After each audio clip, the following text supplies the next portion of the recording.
Bienvenidos nuevamente a un video más en mi canal de YouTube, donde vamos a hablar siempre sobre temas relacionados de derecho. En esta ocasión, pues me acompaña el abogado Josué Armando Martínez Alvarenga. Él tiene una maestría en Dirección de Recursos Humanos. También es director adjunto de la Facultad de Derecho UTH en el campus Tegucigalpa. Es además un catedrático universitario. Hoy es nuestro invitado en este canal de YouTube. Y vamos a estar hablando un tema bien interesante sobre el aborto. En este caso, lo abordaremos no desde un punto de vista ideológico, sino más de un punto de vista técnico-jurídico. Esto incluye el análisis de las leyes de nuestro país sobre el tema y también pues analizar un poco cómo está este tema a nivel mundial, pero con énfasis precisamente en el análisis de nuestras leyes. Con ustedes entonces, bienvenido abogado Josué Martínez. Pues aquí estamos, mire, somos todo oídos para este tema interesante. Ok, buenas tardes, mucho gusto estar aquí en su canal. Es importante hablar sobre, primeramente, qué es el problema. Si es el aborto, son cuestiones ideológicas, son cuestiones científicas, son cuestiones técnicas o legales. Muchos dicen que, o mejor dicho, que hay sectores que manifiestan que es la ley la que es la retrógrada. Otros manifiestan que es la forma de pensamiento.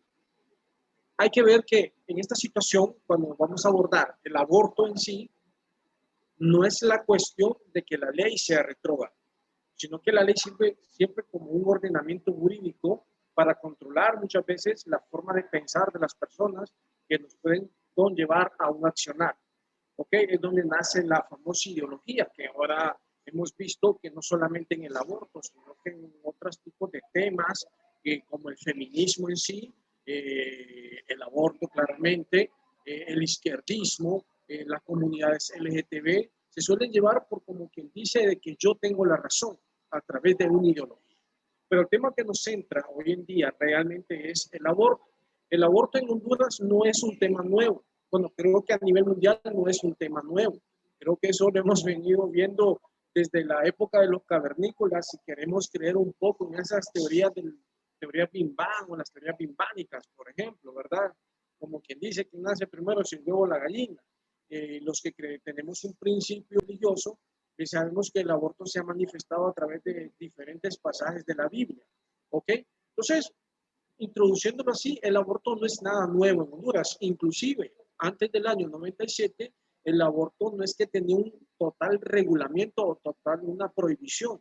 Más bien, en cierta forma, se permitía el aborto. Lo que pasa es que hubieron reformas, porque recordemos que nuestro Estado es un Estado conservador, primeramente, en ese aspecto. Somos pro vida, ¿ok? Yo soy pro vida, pero también respeto la opinión de algunas personas que son pro aborto, ¿verdad? Me gusta escucharlas, me gusta ver qué tipo de argumentación tiene y es ahí donde se activan, como quien dice, las reglas o las alarmas legales.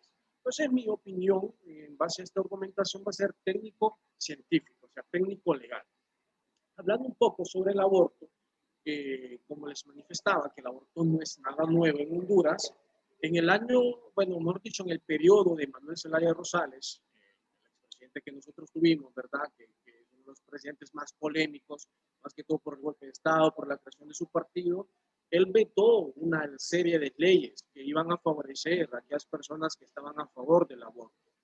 En movimientos eugenésicos, por ejemplo, la famosa pastilla del día de mañana, conocida como la PAET o la PEA, ¿verdad? Venían a beneficiar a estas personas, pero el Congreso Nacional en ese entonces prohibió el aborto, o sea, lo prohibió en cierta forma. A raíz de esa antelación de cuestionamientos, que hay grupos fácticos, grupos sectoriales que manifiestan que el aborto tiene que ser legal para aquellas personas, o mejor dicho, para aquellas mujeres, es donde aquí nace esa ideología feminista, ¿verdad? Para aquellas mujeres que sufren de violaciones, tanto por sus mismos padres, violaciones por parte de algunos miembros de la sociedad empedernidos, ¿ok? Y la pregunta es, ¿cuándo cabe el aborto? Porque recordemos que nosotros como Estado hondureño, nuestro Congreso Nacional muchas veces se encarga de copiar leyes. Y al copiar leyes y no analizarlas muy bien cuál es el efecto que va a tener en el territorio hondureño, cuando atraemos esa ley, no sabemos cuál va a ser el efecto jurídico que va a tener en nuestra sociedad. ¿Ok? Posiblemente en Argentina, por ejemplo, se aprobó el aborto, como en algunas provincias de México, pero el Estado ha realizado estudios que ya sabe cuál va a ser el resultado en su sociedad, mientras que en Honduras no sabemos cuál va a ser el resultado. Uno de los resultados es que nos crea lagunas legales, la famosa analogía legal, o sea, no entendemos por qué nace esa laguna legal. En base a esa laguna legal, es que ciertos grupos sectoriales se han tomado la idea de analizar esa pequeña laguna y llevarla al hemisferio social y analizar que el aborto puede ser legal. Entonces, para determinar si realmente el aborto es legal o en qué momento cabe el aborto, valga analizar realmente lo que nos dice una de las sentencias españolas que habla sobre el aborto. Recordemos que Honduras es mandatario de los derechos humanos. ¿Ok? Y en derechos humanos, hoy en la actualidad, el aborto es legal, porque es parte de los derechos humanos. Lo que pasa es que Honduras, a raíz de ese año o periodo polémico de Manuel Zelaya Rosales, ¿verdad? Se emitieron varias leyes protegidas que se le conoce hoy en día como artículos pétreos. Se emitió también la creación de un bloque constitucional en la cual prohibía tanto la reelección como el aborto. Es decir, que si en los derechos humanos, recordemos que los derechos humanos son evolutivos, son progresivos. Honduras veta a los derechos humanos y es lo que miramos hace poco en el Congreso Nacional, ¿verdad? Donde se prohibió esa vetación de los derechos humanos. Es decir, se blindó el artículo 67 de la Constitución de la República y el 196 del Código Penal. Entonces, empecemos a hablar de lo que dice esa sentencia 53-1985 española, que es muy interesante. ¿Ok? Hablamos de la relación sexual. Recordemos que, por ejemplo, y no es que estoy siendo sectorial o quiero encasillar o quiero crear un estigma de división, pero cuando hablamos de grupos feministas, que son las que más andan peleando que se legalice el aborto, ¿verdad? Estamos refiriendo que la relación sexual, para que exista una procreación de un ser humano, debe ser entre hombre y mujer, mientras que en estos grupos feministas la mayoría no tienen orientación heterosexual, como se podría ver, como lo normal que nosotros vemos. Recordemos que hoy en día la apropiación cultural nos dicta una serie de facetas que hoy en día no sabemos quién realmente llega a tener la razón. Por eso existe la ley para darnos ese parámetro como tal. Entonces, estos grupos que son tan sectoriales, valga la redundancia mencionar, pelean, ¿verdad?, por el aborto. Pero en primer lugar hay que hacerle una pregunta. ¿Quiénes son sus parejas? Son personas del mismo sexo. ¿Ok? Eso es como un análisis. Entonces recordemos que para que se dé el aborto, tiene que existir dos sujetos activos, hombre y mujer. Creo que a nivel mundial científicamente no se ha podido demostrar si existe algún laboratorio o algún experimento científico que una mujer con otra mujer pueda procrear a un ser humano, o un hombre con otro hombre. Han existido casos allá relevantes, pero siempre dentro de la misma generación heterosexual, hombre y mujer. Entonces, cuando el hombre y la mujer deciden tener una relación sexual, recordemos que nosotros, hay tres materias que siempre he manifestado que se le tiene que llevar a nuestros niños: derechos humanos, constitución, también otra vez de la redundancia, educación financiera y la educación sexual. Entonces, cuando el hombre y la mujer deciden tener relación sexual, creo que es ahí el problema. No es el aborto, no es el nuevo ser humano que viene en camino, sino que es en la decisión de cómo van a tener relaciones sexuales. Existen medios preventivos, ¿ok? Pero es ahí donde la educación sexual no ha entrado en ellos. Entonces, cuando estos dos, ¿verdad?, deciden tener una relación sexual, deciden tener un coito, ¿verdad?, el hombre, por lógica, y lo que nos han venido contando, expulsa el famoso espermatozoide, la mujer desprende de su matriz el ovario, ¿verdad?, en lo cual ya el espermatozoide dentro de la mujer, sin una protección, ¿verdad?, sino con una eyaculación a través de la penetración, este espermatozoide se convierte en un gameto, igual que el óvulo, a través del coito, y se convierte en un cigoto. Y es aquí donde vamos a empezar a ver cómo en sus grupos sectoriales se empiezan a agarrar y empiezan a decir, sí, pero es que un cigoto y lo que continúa después no es un ser humano. Y es donde la mujer tiene el derecho a decidir que es su cuerpo, a permitir que se le practique el famoso aborto si ella lo requiere. Y ya vamos a ver 3 tipos de cuestiones, ¿ok? Entonces, este cigoto, antes de los 10 días, tiene un severo cambio. Cambia a morula y después cambia a un blastocito. Entonces, mi pregunta es, o posiblemente sea la pregunta suya o de los espectadores, ¿cuándo la Constitución de la República dice que se le da una protección?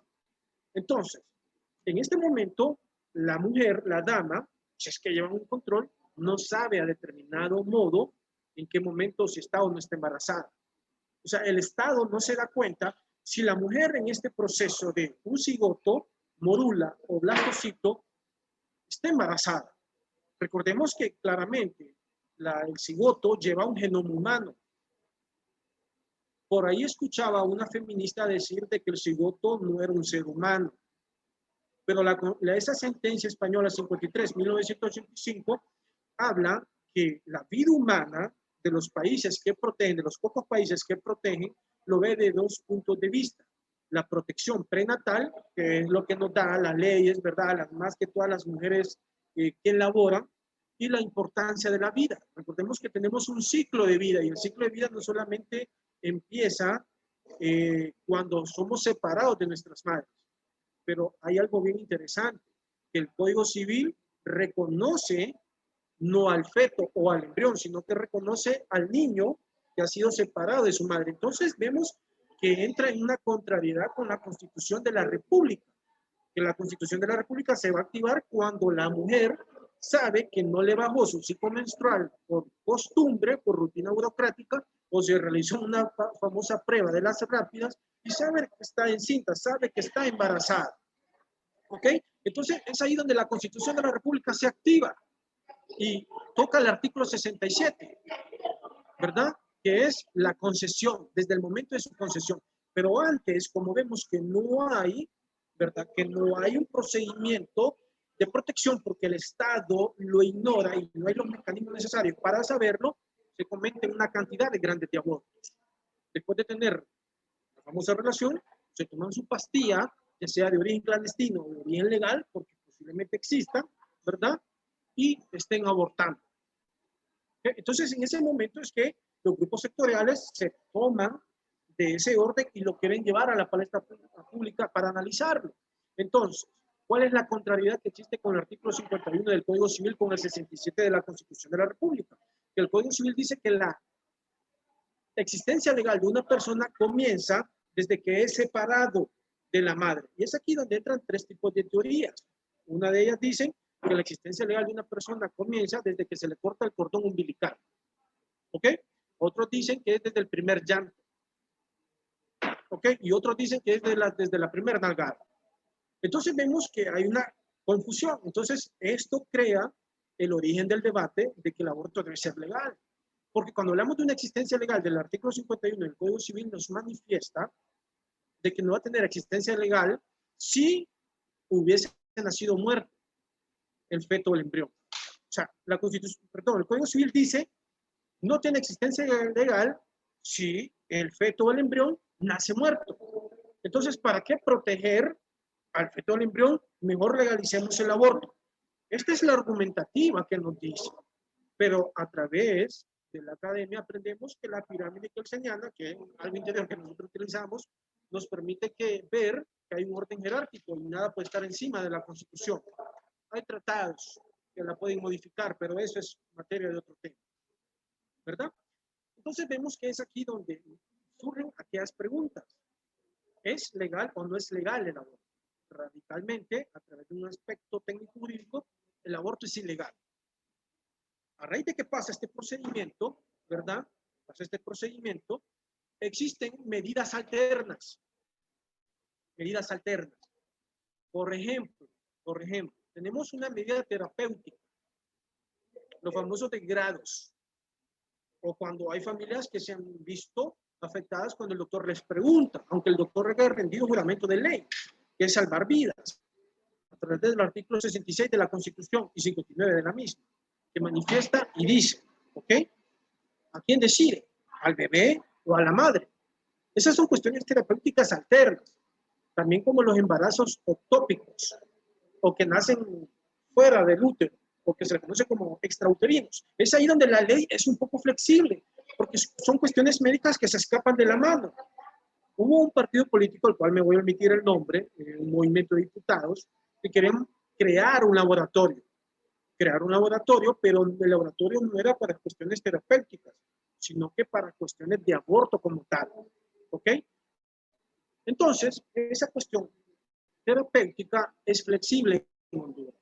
Tocamos un tema ético, que si es permitido, no permitido, y es donde se activa ya el Código Penal, el 196 del Código Penal, ¿ok? Que la madre a sabiendas que va a dar a luz o que va a procrear un bebé que tiene un código genético humano, porque es de un ser humano.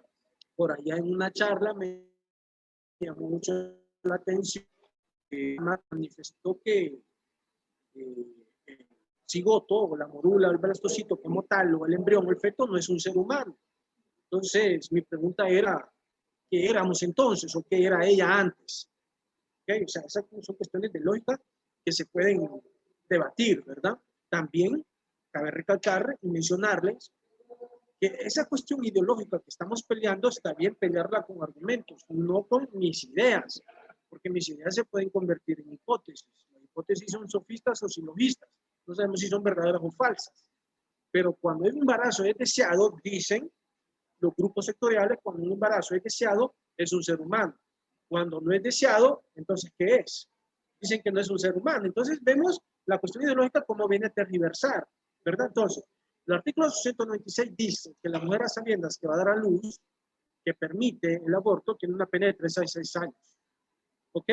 Cuando va a una clínica clandestina, que se manejaba aquí en San Pedro Sula, habían muchas de ellas, y creo que en Honduras hay, porque las hay, el doctor dice que lo practique sin ejercer violencia o otro tipo de alteración desde 6 a 8 años, o cuando el doctor ejerza violencia. Esto es cuando vemos aquellos casos de que, y se han dado, ¿verdad? Y mire qué interesante, estos casos, este último caso que le voy a manifestar, que es la última pena de 8 a 10 años, se suelen dar en aquellas clases de alta social, o sea, la última gama, donde supuestamente le van a truncar el futuro a sus hijos. Entonces obligan a cierta forma, en este caso a la dama que es perjudicada, a llevarla a una clandestina, y es ahí donde se ejerce un tipo de violencia, un tipo de coacción, y es ahí donde se agrava la pena. Entonces, el aborto en Honduras es ilegal, por donde se quiera ver. Somos protectores de los derechos humanos. El cigoto, morula o blastocito, es un ser humano porque es un fruto de nosotros. Es como lo dice la sentencia española 53-1985. Es un derecho prenatal y es un ciclo de vida. Comenzamos desde una creación hasta que respiramos, maduramos, trabajamos, llevamos una economía, envejecemos y decaemos. ¿Ok? Entonces, recordemos que el cigoto tiene un genoma humano y Honduras participa en esa dicha protección. Por lo tanto, el aborto es legal en base a la opinión técnico-científica o jurídica. Excelente, abogado. Tengo un par de preguntas. ¿El aborto, como lo ven las personas, será la solución? Muchos incluso han pensado que el aborto puede ser una solución para la explosión demográfica, o sea, la población en la tierra. Hay personas, por ejemplo, que vienen y dicen, bueno, como es una familia, sabemos de que en Honduras, vaya, por ejemplo, en muchos países, igual en Latinoamérica y en el mundo, las familias extendidas se dan a veces en los estratos sociales más pobres. Entonces, son personas que tienen varios hijos, ¿verdad? 8, 10, ¿verdad? Entonces, ¿será el aborto una solución para la explosión demográfica de la tierra en las familias? ¿Qué piensa usted, abogado? No es una solución, no es una solución, porque recordemos que le voy a hablar como hondureño, porque tal vez la cultura de otro país me orilla a opinar en base a esa otra cultura. pero nuestra cultura como tal, este ordenamiento jurídico, como lo enfatiza el artículo 1 de la Constitución, artículo 59, el fin supremo del Estado y la sociedad es la persona humana. Entonces, no podemos poner de hincapié o querer arriesgar un derecho tan protegido como es la vida. Claramente, tenemos causas de exhibición penal en el Código Penal, pero son causas muy alejadas a eso. Claramente, se han venido hablando de la reducción de la población mundial, ¿verdad? Yo lo veo como un tema de esoterismo, ¿verdad? Por ejemplo, el COVID, que se habla que es para reducir la población. Lo que pasa que el aborto lo quieren vender de diferentes mecanismos y también lo quieren vender como un medio, como quien dice, para prevenir los embarazos, un medio de educación. Y no podemos tomar un asesinato, porque lo es un asesinato, un ser indefenso, a quererlo legalizar y hacerle creer a la población y a esta parte de la población de que no siga procreando. ¿Ok? Por eso le enfatizo. La falta de educación sexual en nuestros niños es vital, es de suma importancia. Excelente, abogado. Eh, una segunda pregunta. Estos movimientos feministas, como usted mencionó, en pro de proteger a las mujeres, pues también buscan como tener el aborto como una solución. ¿Podría acabar el aborto con todos los ultrajes que le cuestan la vida a muchas mujeres? Que buscan, vaya, por ejemplo, el aborto fuera de la ley, eso es como un fin para acabar con todos los ultrajes que se cometen en contra de las mujeres, abogado. Claramente que no. Hablamos de una indicación por violación, donde muchas feministas, claramente mujeres, se han visto afectadas, ¿verdad? Ya sea por una violación especial, un estrupo, perdón, que van a obtener un producto o un fruto a raíz de una producción de una violación, ¿verdad? No es una solución, no es una solución. Más bien es un método alterno para salir del cuestionamiento ideológico. Es que le pongo esta pregunta o esta idea, ¿verdad? Hombre y mujer, al tener relaciones sexuales, creemos que ignoran de que pueden llegar a ser padres. Entonces creo que es allí donde realmente se tiene que brindar la educación por estos grupos. Si realmente hay una mujer que no quiere salir embarazada, que tome de los métodos alternos.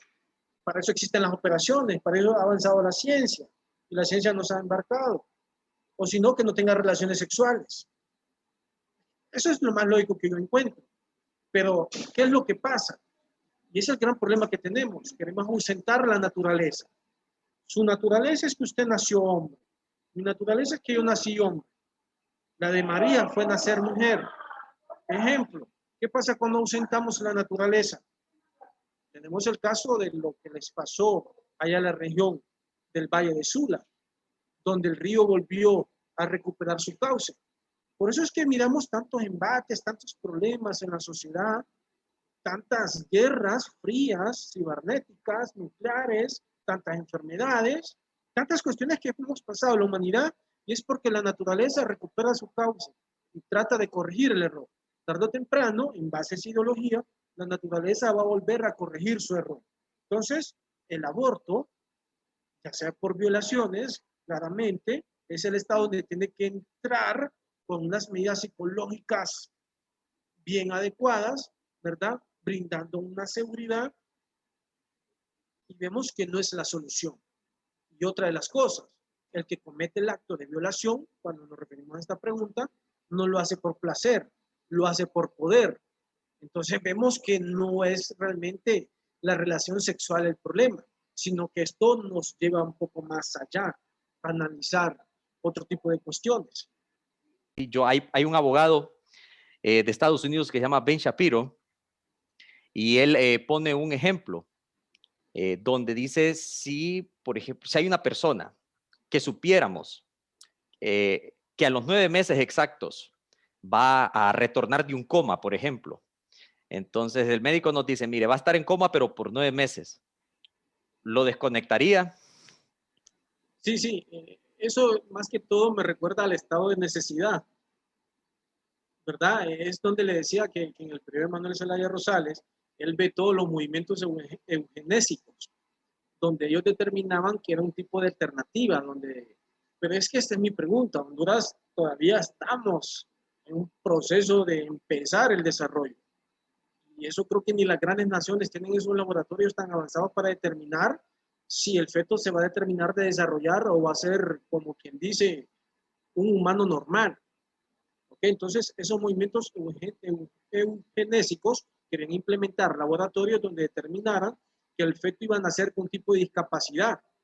Ya no podemos hablar de discapacidad, sino que una capacidad diferente de una persona normal. ¿Ok? Entonces, mi pregunta es, si nosotros tenemos un rasgo de ser progresistas, entonces, ¿por qué tener una ley de equidad? ¿Por qué tener una ley de protección en contra de personas con capacidades diferentes? Si queríamos apoyar ese movimiento eugenésico, determinaban que si el feto va a nacer ¿para qué dejarlo vivir? O sea, me va a recordar de su honorable comentario, recordar lo que quieren hacer ese movimiento eugenésico. Es algo casi parecido, es como un estado de necesidad, ¿verdad? Así es, abogado. También déjeme decirle, hay muchos casos también que se han dado. Muchas personas, por ejemplo, vienen y dicen, les hacen ultrasonidos y dicen, bueno, a veces el doctor les da la terrible noticia de que quizás el hijo pues, pueda salir con alguna necesidad especial o, qué sé yo, algún tipo de enfermedad que va a requerir, ¿verdad? Algún cuidado y que a la vista del médico pues va a hacer su vida, la vida de tanto del niño, ¿sí? Como de la familia un tanto complicada. Pero aún así hay casos a veces en los que todavía existe el error humano, ¿sí? He visto casos de que hay familias que han decidido tener aún así, ¿verdad? A su bebé y el pronóstico del médico a veces estaba equivocado o la enfermedad quizás no fue tan grave como la habían planteado. Y la historia humana está llena de personas que con cualquier necesidad especial, incluso personas que han quedado inválidas, que han nacido así, de que no pueden mover más que su cabeza, han salido adelante, se han graduado incluso de las universidades, etcétera, y han logrado ser personas de bien, ¿verdad? Entonces, cuanto más a veces debemos de nosotros, pues darle, otorgar, ¿verdad? Siempre la vida a las personas, ¿no? A los niños. Sí, fíjese que es bien interesante analizar. Otra vez le daba lectura un libro de Delmas, un psicólogo, que manifestaba que a veces las patologías se obtienen las patologías se dividen, mejor dicho, en constitucionales o que las obtenemos, ¿verdad? Las constitucionales ya las sabemos, pero las que obtenemos muchas veces se refería a la ley de equidad, por ejemplo, ¿ok? Si realmente la ciencia se puede llegar a equivocar, haciendo un cuestionamiento, si era la ciencia que se equivocaba o el destino nos terminaba dando la razón. Entonces vemos que la ciencia la cree el hombre. Y en donde me nace mi principio religioso, el hombre se equivoca, el creador divino no se equivoca. Entonces vemos qué razón tenía Delmas hablar sobre esas patologías, o sea, que muchas veces la ciencia se puede equivocar. Le tomo este dato porque me recuerda a un familiar que a su bebé le habían pronosticado, él nació con una capacidad diferente, le habían pronosticado 2 meses de vida. Hoy tiene 7 años y es gran futbolista. Muy bien, excelente. Gracias, abogado. ¿Algunas palabras finales para concluir este video el día de hoy? Bueno, no, recordar que somos seres humanos. Como seres humanos, dándonos los estigmas de clases sociales o el estatus que podemos tener, somos valiosos, somos un tesoro, ¿okay? Somos lo mejor que puede existir, el ser humano. Estamos en contra del aborto, el aborto es ilegal, por donde se quieran ir, totalmente. ¿Okay? Le agradezco también a su honorable persona, licenciado Luis Chávez, por permitirnos estar en este canal. Espero que no sea la primera vez, ¿verdad? Igual nosotros estamos a su orden por cualquier otro tema o convenio que podamos realizar y pues me queda más que agradecer. Excelente. No, gracias a usted también por impartirnos esta información. Esto ha sido todo. No olvides suscribirte, darnos like y compartir este video. Hasta la próxima.